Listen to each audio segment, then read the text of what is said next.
Здравейте, приятели! Днес ще направим ето такава панделка. Като за начало ви трябват една щипка, на която ние ще плетем, два различни цвета ластика, може и един, както желаете, и една кукичка за прехвърляне на ластици. Така, като за начало слагате щипката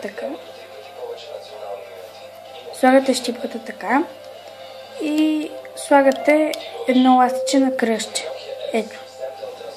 След това вземате другото, в моят случай, и го слагате по нормален начин. И сега отново и пак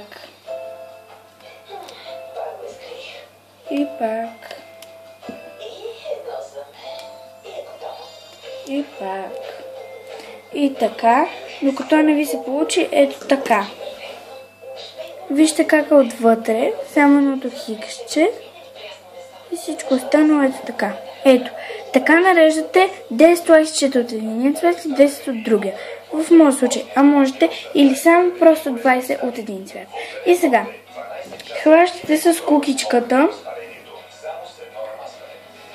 от тази дупка.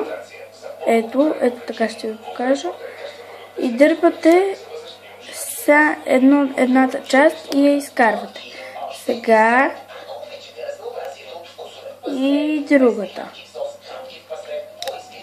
Хоп. И сега просто го стеснявате и изваждате панделката. И ето, за да не се съмните, нямат разлика. Ето ги двете нови шик панделки. А как можете да ги включите в гривни? Ще ви покажа в следващото ми клипче. Довиждане!